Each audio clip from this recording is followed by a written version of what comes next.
So how do you get the most immersive experience from your home theater? That's what we're going to be talking about in today's video.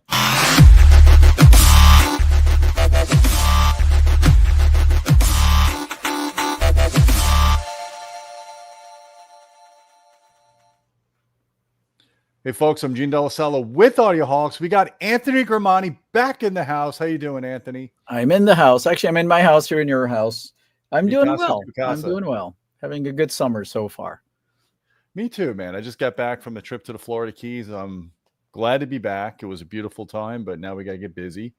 And we want to talk about getting the best immersive experience from your home theater. Because let's face it, you could set up a home theater, you could get all the speakers in your room, and it might fall flat on its face. It might not give you that immersive bubble that you were hoping to get, that you heard about. Us reviewers talk about it, but maybe people at home aren't truly experiencing it. And the goal of today's video is for you to help us kind of guide through that and to make sure people can maximize that immersive bubble, the magic that makes it happen. Right. Everything is immersive. First of all, how hot was it in the Florida Keys? I'm always curious at this time. It wasn't that bad, actually. I thought it was cooler there. It was raining a lot, but it wasn't as bad as Miami. Miami felt like it was torturous, but the Keys, for some reason, when I got there, was not that bad. All right. Well, we got that out of the way. Cool. Well, up next is this business of immersion. Let's get immersed. You just put my slide up there. I've noticed, some of you guys who've talked to me once in a while, I've noticed that everything is immersive today. It's like one of the huge buzzwords. Mm-hmm. Whether it's a bank account or a car rental or anything, it's like immersive. Well, who started that? Who started immersive what? And I am proud to say that us audio geeks started immersive audio, what is it, 15 years ago? That was like the beginning of the discussion around that. And everybody loves to be immersed. I think when a movie or a music track is well produced and well recorded, and it's got all the right gigas in it in terms of production, and when you have a good sound system in which you've chosen all the right components, you've placed them in the right place, you've done everything right, it is fantastic to feel like you're in there. And I actually had a client in the New York area whose wife, after I gave him the first demo, when we first got done tuning the whole system, said after the little demo, it's like, oh my God, I felt like I was in the movie. I mean, I've watched a lot of movies, but I realized I was just watching them from a distance. But this, whatever you did, it's just like I felt like I was in this movie. That's the whole point. That's what the filmmaker, the raconteur, like they say in France, wants you to do, is to like be completely in this piece. And immersive audio is a great way to get there. It's not always easy to achieve immersive audio, so we'll talk about that. And Gene, do you feel like your home cinema is immersive? What you have at home? Oh, absolutely. Actually, what's funny is my family room system sometimes feels more immersive than my dedicated theater space. The room is such an open space that I get freaked out when I heard like doors knock and I think someone's at my front door and it's in the program. I get freaked out all the time in my family room system. So I did some magic in that room somehow. I don't know, but yeah, I do like that bubble. I always like to make sure when I set up a system that you can get that effect and it's not just loud. Right. So to be fair, I've only been doing this for a few years, something like 40. And I've only done a few rooms, like 1,200 or 1,300. There is a magic. There are some projects we all do that just came out superbly, where everything just worked. And there's projects where no matter what you try to do and you apply the same recipe and the same energy, they don't quite work quite as well. And I guess it's sort of like cooking. You know, you cook the same recipe or the same thing you make for your friends for a few years, and once in a while it just comes out a little bit better than others. I just want to set that expectation to anybody who's watching. There are no magic recipes. There is some magic in results. Some of it is how everything came together. But let's talk about what it takes to be immersed, and not just in humidity. So an introduction, I'm going to talk about these things. Program material. You got to have the right program material. If the stuff you're playing is not well produced, forget about it. You have to select the right speakers and place them the right way. infrasonic. Does infrasonic energy contribute to immersion? So we normally think of immersion as the the whoosh and the whoosh and the things that are all around, maybe from the mid bass on up. But what about the stuff that happens below 25 hertz?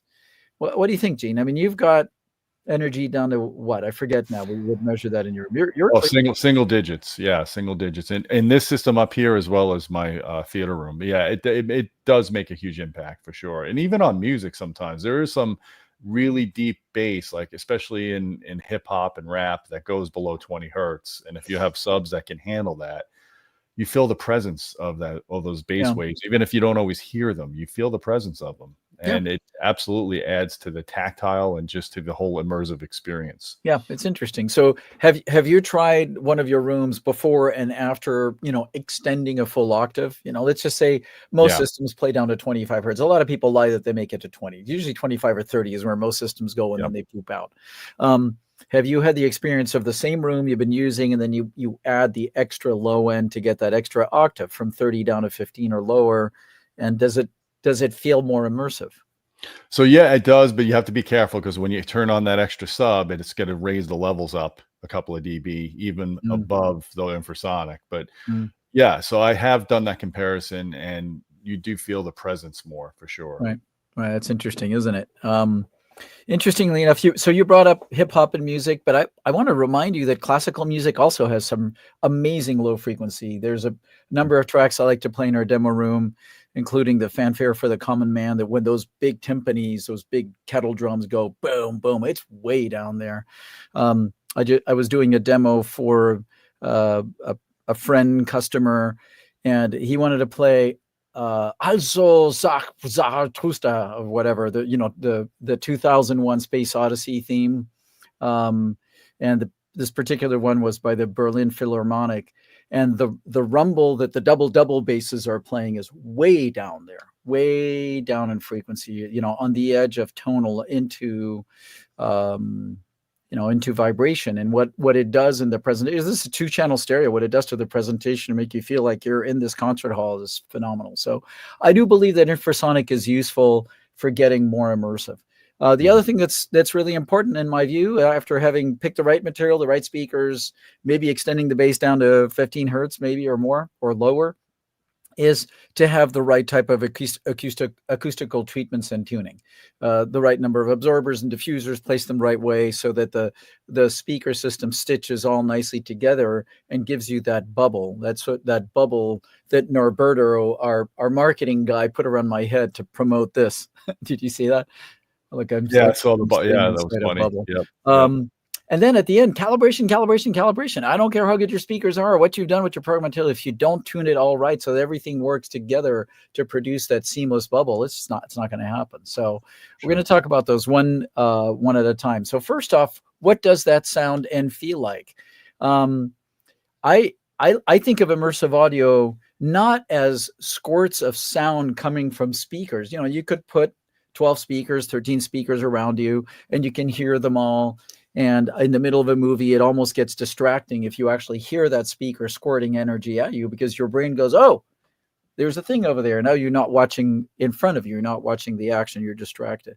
I think that it works well when instead of just individual squirt points, you get a sense of this full bubble. With energy, that's either here or there or there or there. But like in real life, there is never really a mini point source of a sound. There's usually a certain image width. It's known in acoustics or psychoacoustics as the apparent image width. And if you listen to somebody talking, somebody playing the guitar in front of you, playing the piano, it's never this little sliver. It's got a certain dimension, and that's what you want to try to recreate so that it feels natural.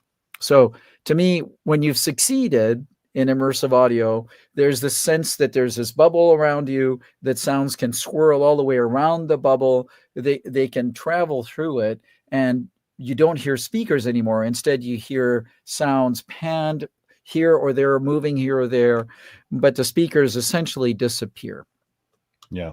So would you agree? Yeah, absolutely. You don't want to sit there and localize any particular speaker. You want to be in the experience of the whole presentation. Right. So step number one, start with good program material. If you want an experience, and you can't start with something that has no immersion built into the track and expect it to be like, I'm in a bubble. You're not going to get it with Wedding Crashers, but you are going to get it with Sinners. So anyone that has not seen Sinners yet, get that movie, preferably on Kaleidoscape, because the music scene in that movie is worth its weight in gold just by itself for demo material. I'm saying it now because I know someone at a trade show is going to figure it out, and they're going to play that scene a million times in every room. You heard it here first. Sinners, the music scene. And Audioholics first. Yeah. Sinners. Okay, I'll have to go pick that up. But I've got a bunch of different things I like to watch and demo that, ultimately, without getting into the detail of what's playing around, you just notice yourself getting pulled into the screen. That's the biggest result of it all. A good immersive audio system does this. It pulls you right into the action as opposed to distracts you from speaker squirting sound. So now this doesn't just apply to multi-channel audio. There are some 2-channel tracks I like to listen to that are remarkably enveloping. Can I tell you one that's amazing? It's an old recording. Yeah. Children of Sanchez by Chuck Mangione. Oh, yeah. It's like a 17 or 20-minute song. Just put that in 2-channel. If you've got a good system and you listen to that track, that first of all, it's so dynamic and it's so immersive. It's mind-blowing that was recorded like in 1976. Right. Yeah, there are some great old recordings. This is one of my, I don't know if you can see this. This is a titled playlist of what I call Crazy Soundstage. But there's this track called Queen Mary. Yeah. I played that for you at my house. Yep. So Francine 13, Queen Mary, amazing, absolutely amazing what it does. This other track by Tool called Chocolate Chip Trip. Yep, that's of course, my favorite chocolate, and then there's all these other things. Yellow has this track called The Expert, where stuff is just like swirling all the way around you. It's coming out of 2 speakers. Of course, you have to sit in the tip of the triangle. Yeah, maybe if your speakers are good, you have a little mobility on there, but it's not the issue with 2-channel immersion is it's very solitary. You have to be at this one place. Maybe somebody can be right behind you. End of story. You can't have 20 of your best friends come over and sit around a big room and all experience it. It's not going to work. But 5.1, if it was done well, can be pretty immersive. And of course, you start to go up into immersive audio, Dolby Atmos type things, where you have 11.1, 0.6 channels. The 0.1 would actually be played out of 4, 5, 6 subwoofers. We'll talk about that a bit later. But it's not, I guess what I want to say is the sense of immersion is not reserved to only Atmos type mixes. Yeah. There's other ways to get that sense. And then let's talk about speakers. So you want to choose the speakers. I'm going to talk about that in a second, but you also want to place them as much as possible in thinking in your positioning, as much as possible in a circle all the way around you. Now, there's virtually no rooms that allow you to do that. They usually, your walls are closer this way than they are in front. Yeah. So it ends up being more of like a rectangle, an oval.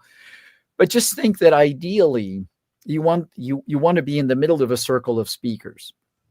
I know that with digital delay that's built into every surround processor out there or every amplifier that's got DSP, you can make a speaker that's closer to you. You can delay it so that its time of getting to you versus another speaker that's further away is delayed so that they both arrive. And we're going to talk about that in calibration. But there's still something your brain knows about the direct to reflected energy in a room. It knows it. It kind of just figures it out. That means that the speakers that are closer to you will just sound more present than the speakers that are further from you.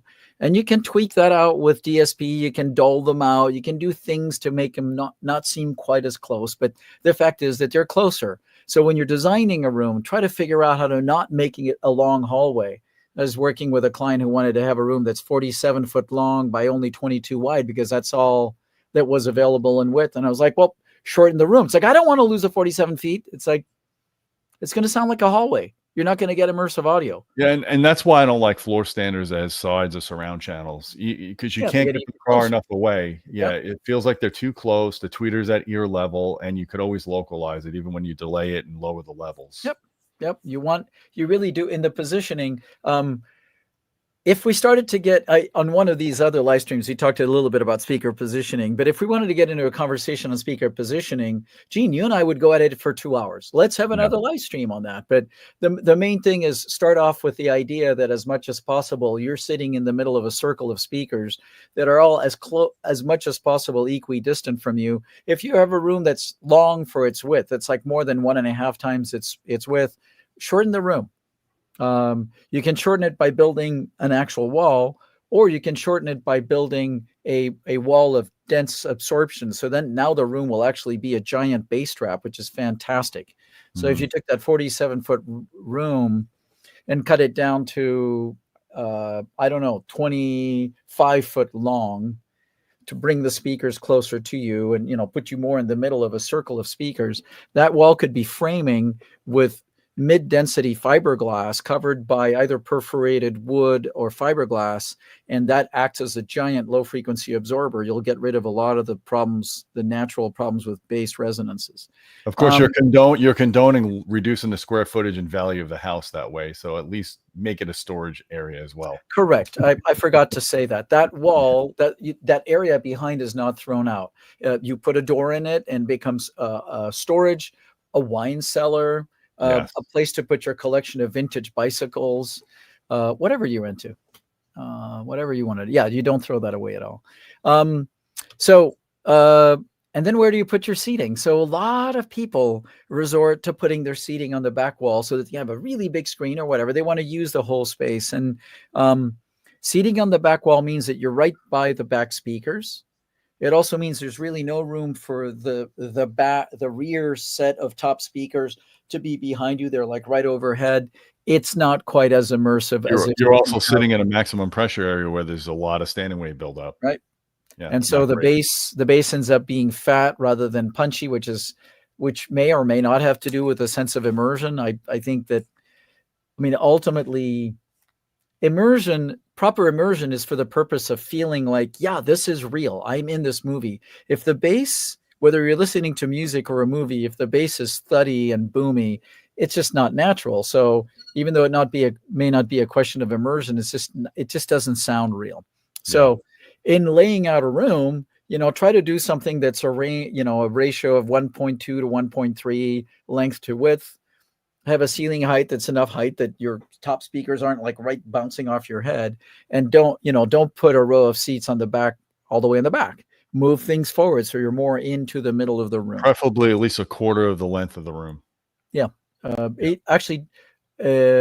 quarter of the way in may be a place with bad standing wave issues, but 80% of the way back, so 20% of the way in works well. And then in the middle seats, don't sit right at the center of the room, because then you'll have other problems with standing waves. But you can play with all that.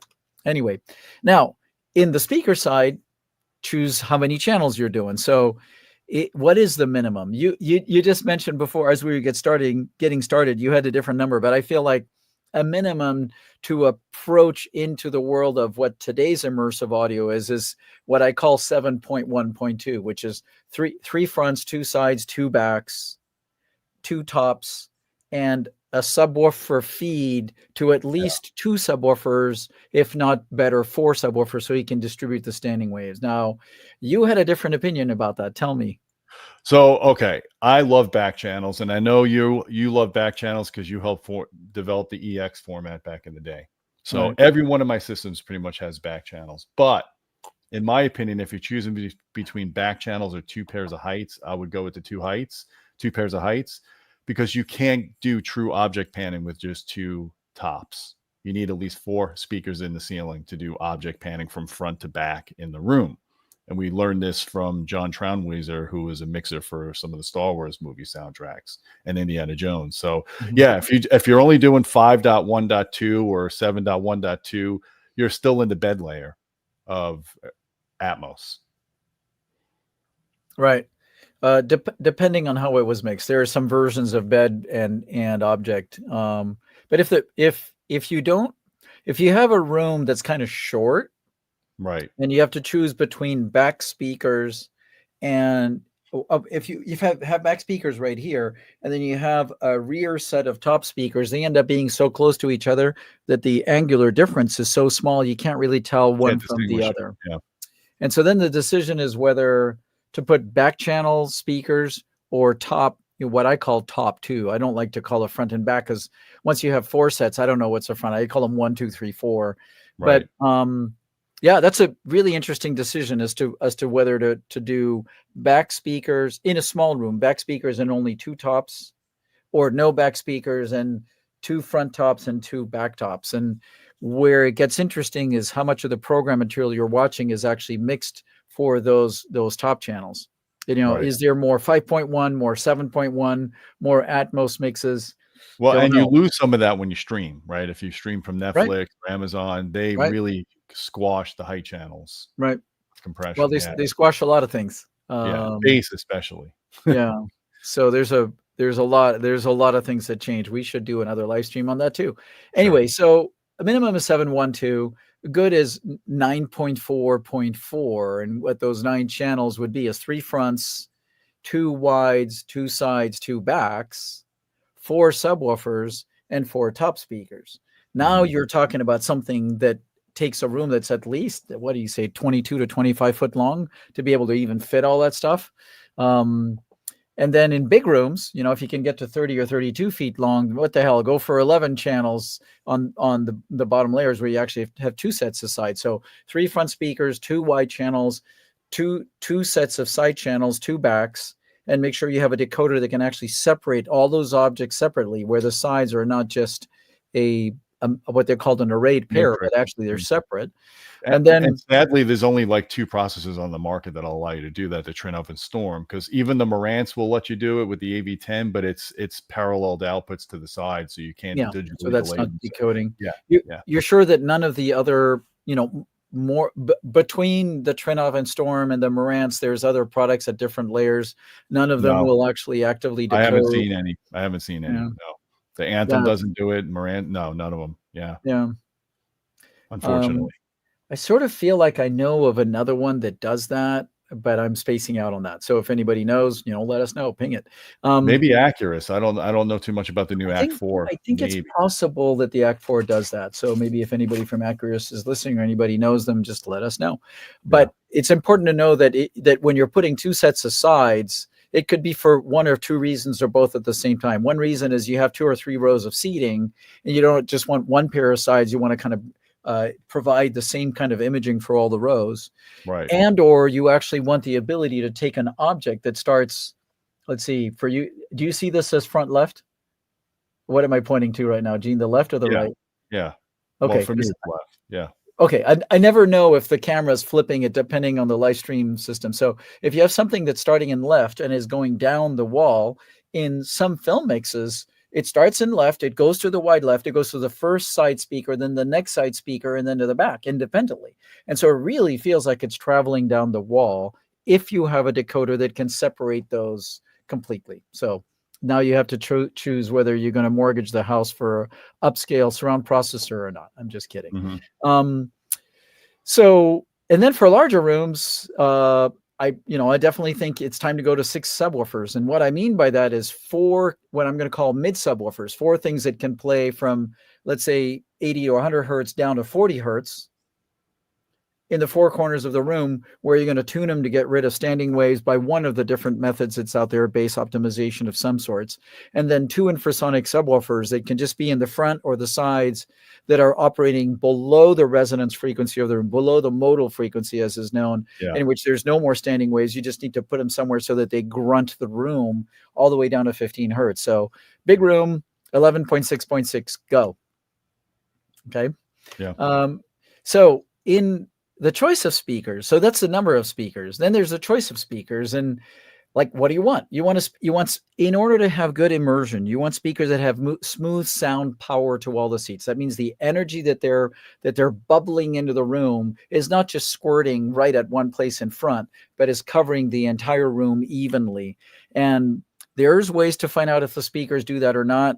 Look at all the different people who are testing the speakers and publishing the results online. It's really fascinating.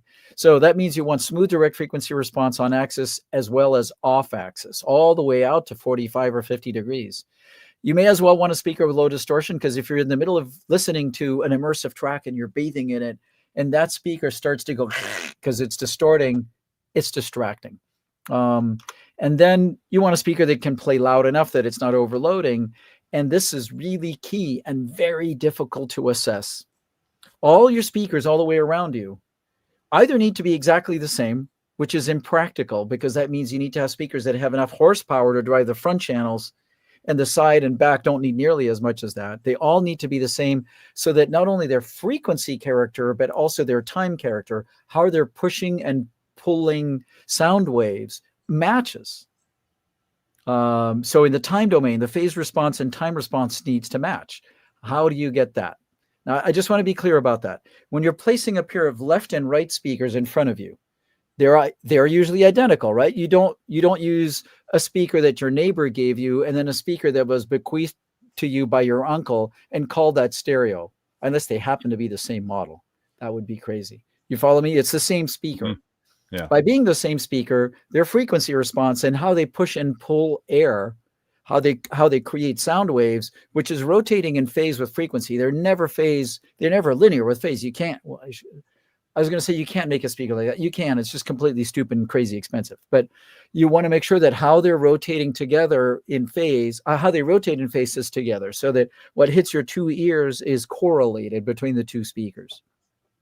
By the same token, you want the left speaker and the side left speaker to also be correlated in phase, so that when there is an image between the two, when there's something moving down the wall, that the phantom image halfway down the wall is present.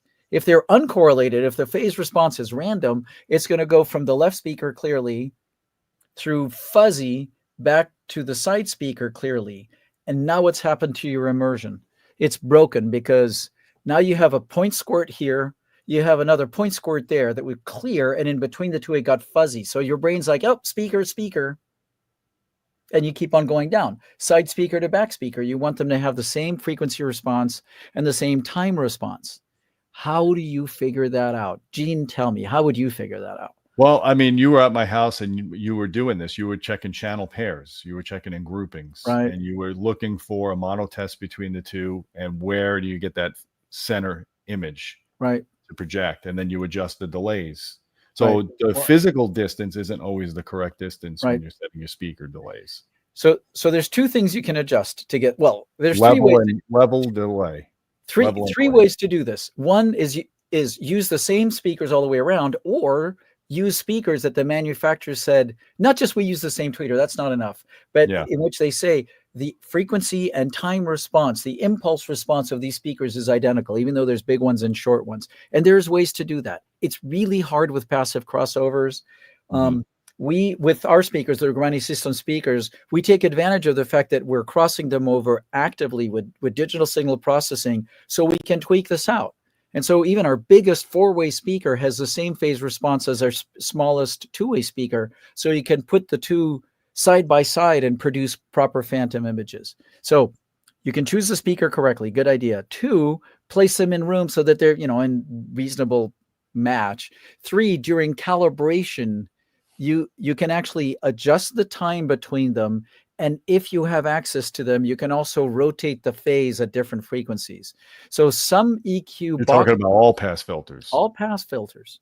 Yeah. So there are some EQ processors out there that have what's called PEQ, which is, a parametric EQ where you can change the peak or dip and the width and the gain, and also have this thing called all pass filter that doesn't change the amplitude response, does not change the frequency response, but changes the rotation. And there's a bunch of products that do that, from many different manufacturers. We happen to use these power amps from PowerSoft that have that built in. There's other products that have that built in. If this is important to you, realize that actually, even if you had matching speakers, their phase response is going to get affected by the room, no matter what you do. The way the sound's bouncing around the surfaces in the room is going to modify the phase response. So you're going to need to tweak that out in adjusting the delay and select a phase across the way. And I'll mention this last thing and then we'll go on. My trick for checking the phase response between speakers is I'll play the same sound at the other two speakers. You saw me do that at your place. And then I'll flip the polarity on one of the two speakers. What should happen is you should get a hole in the middle. The sound the image that you want as a phantom between those two should just get completely disappeared and fuzzy. Well, what you'll find is there's always a region of frequency that stays. There's something that if you're listening to pink noise, you can listen to music, but it's better to listen to pink noise. You'll notice something stays. So instead of getting full pink noise, it's like you'll end up with a little and you go, what is that? And you take an all-pass network and you slide it up and down on one of the two channels, and you'll find the place where finally that's canceled out. And then you put them back in phase, and the phantom image gets really clear. So that takes time. It does take a... Now, how do you think the room correction systems handle that, like the rack? I know that's an interesting question. Separate video, but yeah. That's a whole other video. Some of them I find to work quite well to linearize the impulse response and therefore the phase response, but they do it with multiple microphone positions. So you actually need to actually apply a focus and go, I only care about this. They can measure it. I've not in general found them to be as good at it as you or me sitting there listening to the pair of speakers and going, yeah, delay a change of phase. What I'm describing is not subjective. You and I both heard the same thing, and me and her would hear the same thing, and she and this other guy would hear the same thing. When you're listening to these image pairs, it's very obvious.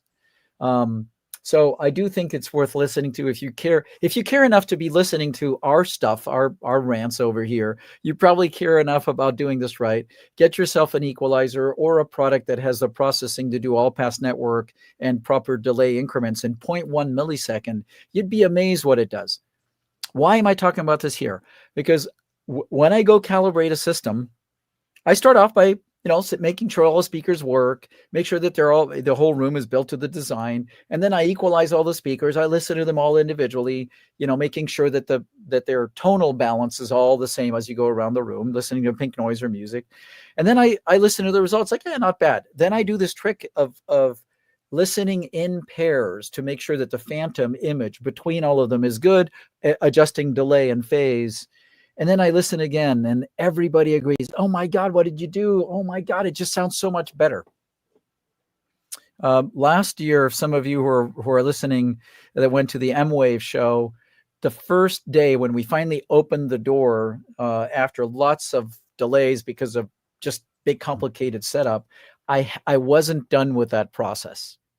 I was done with setting the levels, rough delay, gotta go, people are waiting at the door. And then that evening I came back and did all this fine tuning. That room had, God, what was it? 13.6.6 speakers, a lot of channels. I retuned just the delay, no frequency response tunes, nothing else. People came back the next day to listen to the room again. It was like, oh my God, this is completely different. What'd you do? I did that last little thing of setting the time response, this phase and time response. Anyway, let's move on. So I have a little thing about sound dispersion.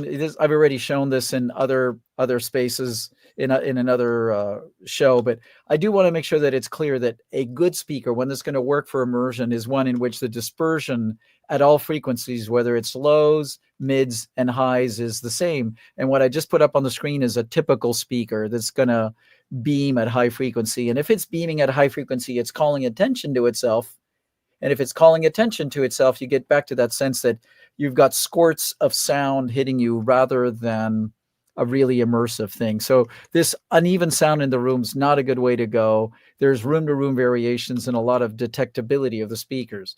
Instead, you want to choose speakers that have as close as possible of a dispersion at the low, mids, and high frequency. And the way you know that you're picking a speaker like that, if the dispersion is consistent, is if you look at speaker's sound power. Here, let's go past this. This is an example of a speaker that's got reasonably good off-axis dispersion, where the on-axis response is shown here and the sound power is shown here. And this is what's called the early reflection. They all look like about the same. That means that speaker is radiating about the same at all frequencies. And this kind of chart is called a spinorama. You'll see this in the test results from a whole bunch of people that do these tests. Gene, I know that you guys like to measure those things too. Mm-hmm. If these things look consistent, chances are those kinds of speakers put in the room with all of the other things we're talking about will give you a good immersive character. So let's talk about a room. So you've chosen the right program material. You've figured out how many channels you need. You figured out what speakers you need. You've all placed them as close as possible to this rough guideline I measured. Now, what about the room? You really want a room that can support immersion. If a room, there's two types of rooms that are not good for immersive audio.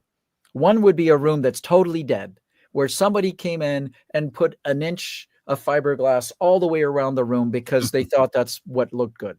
There's a lot of, beware, there's a bunch of companies that claim to be acoustical contractors that come in and just do that. Yep. You've seen those, Gene, right? Yep. So they what do create those a low pass filter in the room. Right. So they absorb everything above 1 kilohertz. So the speakers are the only thing you hear of the speaker is the direct sound squirting at you. Below 1 kilohertz, the room gets more and more reflective, so it becomes mumbly. You know, there's like around 400 hertz. There's a lot of reverberation because there's no treatment. Not good. Rooms like that just sound like, oh yeah, I hear all these speakers. It's unbalanced. I don't like it. The other side would be a completely live room. Completely live being all the walls are untreated. You got a hard tile floor. You got maybe a window. It's all live. There ain't going to be immersion because it's going to sound like multi-channel stereo all the time. Everything is coming out of everywhere. Even if it's squirted from this speaker here, it's bounced around the room all over, and you can't tell the difference between left side, or for your direction, left and side left, back. It all sounds like a giant bubble. And while some people go, wow, I'm immersed, that's not the intended immersion. The immersion needs to have some steering. So you want to control the internal acoustics of the room by having the right number of diffusers, the right number of absorbers, and place them all correctly. And we've done a series of acoustic videos on this. Right. We've covered that. It's in the playlist for this. It's in the playlist. Go look at those. In that playlist, you'll see, hey, this is a typical plan view of the room, or a reflected ceiling plan that shows some number of absorbers and diffusers on the ceiling, some absorbers, some diffusers on the walls. We'll get to that a little bit more. This is what the left wall would look like. This would be a room that's 22 or 23 feet long with a few panels of absorption, just 3, a few cylindrical or 2D diffusers, things that have just slots in this direction, a few 3-dimensional re-radiating diffusers, hemisphere, but not so many, just enough. And just to be really visceral about this, the number of absorbers, if you took them all off the wall and put them here, they would just be this. It's like less than 20% of the wall surface. The other wall is like the same. Some absorbers, some diffusers, just a few of them placed around. Again, all the absorbers put in one corner would be 20 to 25%, no more than that. The back wall would have a bit of absorption in the middle and some scattering on the outsides. Do not put scattering all the way around the back wall. That causes all kinds of other problems. And in the end, the effect we're trying to get to is one where you hear the direct sound from any of the speakers and some reflected scattered energy coming back from the room. And I'm going to get to my proverbial croissant of surround envelopment, where you hear a direct sound, and then after that, you're enveloped with this buttery croissant of sound energy. It's really, really wonderful. So let's see. We have a line of acoustical treatments that help with this. There's a number of manufacturers making acoustics. I always want to salute the people who have basically hung their shingle out there making acoustical treatments, because it's not a glorious business. It's like the business of making sponges. Who's excited about that? People like nice, silverware and nice plates. Well, those sponges are a really important thing to make those beautiful plates look shiny. You like that, Gene? You like that analogy? Yeah. So we make and sell absorbers. Actually, this particular line comes to us from Europe. Other manufacturers make them too. I just want to be clear. There's a group of folks out there who believe enough that this is important for you that they've put products out on the market. The ones we make are under the or the ones we resell are under the Sonatus line. There's absorbers under the brand or the model name Legato. That's a curved product that's available in 3 inches and 5 inches thick. It's flocked with a velvet coat, and you can get them in black, gray, or white. We have another way crazy looking absorber called a WaveX absorber, which is a sculptured polyester foam product that works well all the way down to 200 hertz because it's pretty thick. On the wall, you can array them vertically or horizontally and do an interesting pattern. We also have a very modest absorber that is 8 centimeters thick. It works well down to lower frequencies, 3 inches, works down to 300 hertz. It's dense polyester foam, not polyurethane, but polyester. We also have these framed panels called canvas that usually get hung on the ceiling. They can also go on a wall. It's a 24 by 48 inch by 2 inch panel that works really well. It's available in black, white, and a few other colors too. And then we make these mid-bass absorbers that some people call diffusers. When you see this and somebody says this is a diffuser, you should wonder if they're in politics, because that's not a diffuser. The amount of diffusion on these things is about this much. This is mainly a device that absorbs mid-bass better than the same thickness of an absorber panel and filters out the high frequency out of the absorber, so you preserve the high frequency energy in the room. I like to call these perforated plate absorbers. So we have a series called Eva, a series called Quad, a series called Maze. They're available in different colors.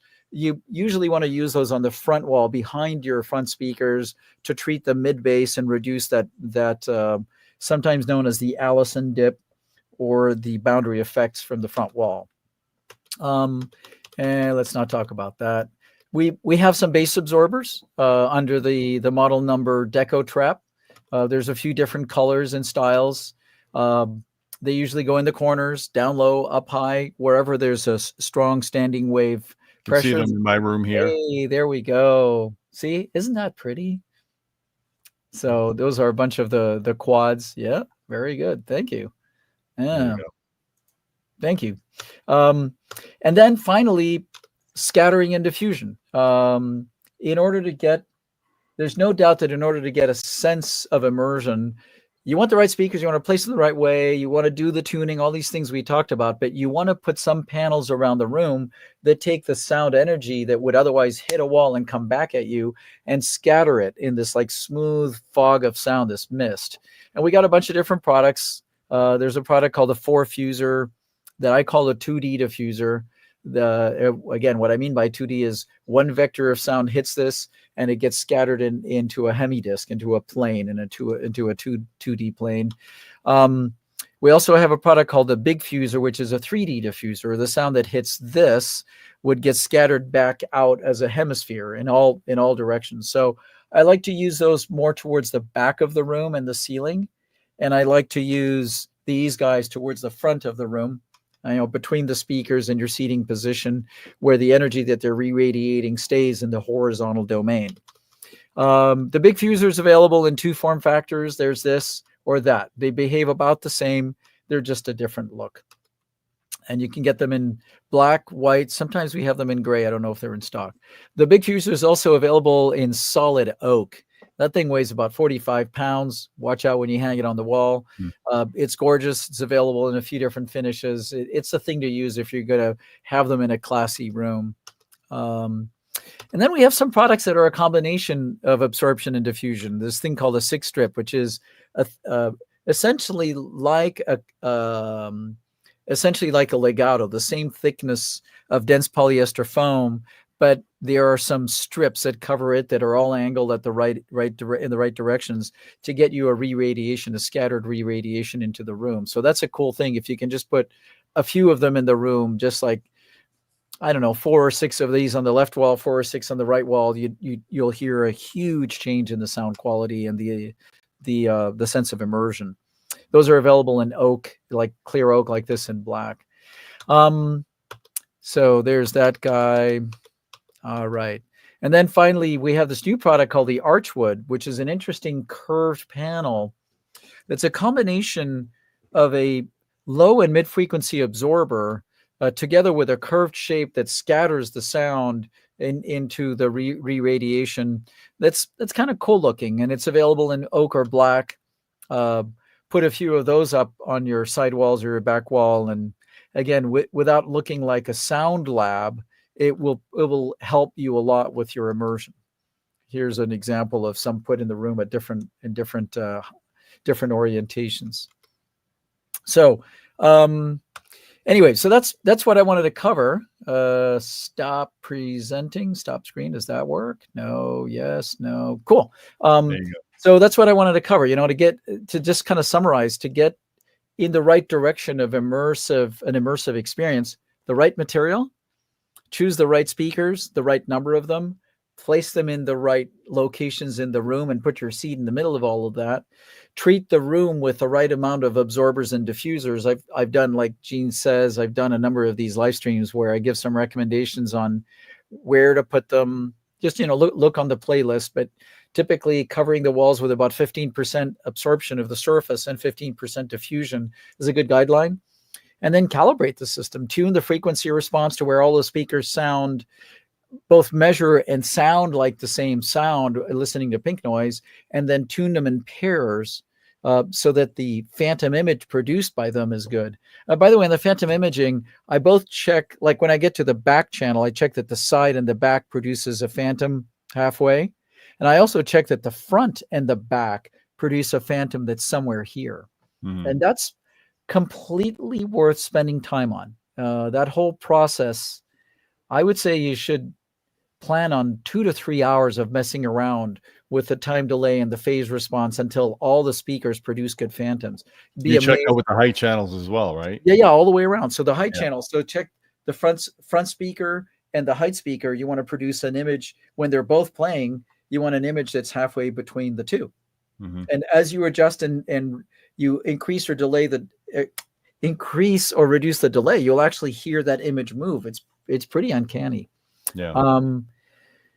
At some point, somebody's going to ask, how do I play a sound out of the left speaker and the top left? How do you do that, Gene? Well, on the Storm, you have a multiplexer built in, so it's really easy. With REW, you can do it. You have to get the ASIO driver, I think, and you can do the height channels with that, or you got to get a test disc. Some of the old Dolby Atmos test discs have that capability, but ultimately REW is the best way to do it. The Dolby discs I know only do one channel at a time. They don't do multiple channels. So if you're lucky enough to have a Storm decoder, you can go in and tell it. There's 2 ways to do it, but the simple way to do it is to tell it to feed the test tone to output 1 and 7 or whatever that output is there. You actually just go into a menu and go, okay, play it out of both of those. Really, really cool and really quick.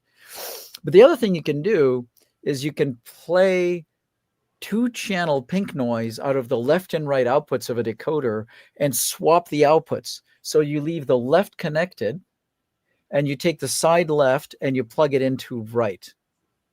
And then you go using REW, for example, or anything else where there's pink noise out of 2 channels, you can do that. Or you can get a Y connector. This thing, with one signal and you put 2, you connect the left output to the left speaker and the side left or the top left. It does mean going to the back of the rack and connecting pairs of speakers together, either with a Y cable or some other scheme. And you go, man, that's a lot of work. It's totally worth it. Totally worth it. Yep. Well, cool. I appreciate this recap, Anthony. Guys, I encourage you to look at the playlist here. There's a ton of videos that Anthony has done with me as the host, talking about room acoustics, talking about good speaker characteristics. But we should do one on streaming versus doing master sources like Kaleidoscape or Blu-ray, and talk about the differences there. Because I think sometimes people underestimate how good immersive can be when you're just streaming through Netflix or Amazon or Disney Plus and stuff like that. So I think we should maybe do a live stream on to follow. So guys, if you like this video, please hit the thumb up, hit subscribe, look at the links down below. Anthony's available for consultation. He's got all of his links there for Sonatus as well as your speaker company. Yeah, let me share this here. We did present. Oh my God, how many buttons I'm going to have to push? 1 second. Share screen. Share screen. There we go. Share. So, oh, that didn't work. Did that work? That worked. Okay, there we go. This is where you can reach me. And if you need more information, so Sonatus USA is where you can look at all these acoustical treatments I just talked about. We do consulting, so if you want help designing a room, you can reach out to PMI Ltd, or you can reach through any one of those. Just send an email that goes, hey, I want a little help with consulting. And then if you're interested at all in the speakers we're making that I like to think are the world's most immersive speakers for home theaters. So how do you like that? Grimani.tv is a website you can go look at. Thank you. All right. Well, that is a wrap, guys. If you like this video, please hit the thumb up. Don't forget about our Patreon channel at patreon.com/Audioholics. We appreciate your support. And until next time, my friends, keep listening.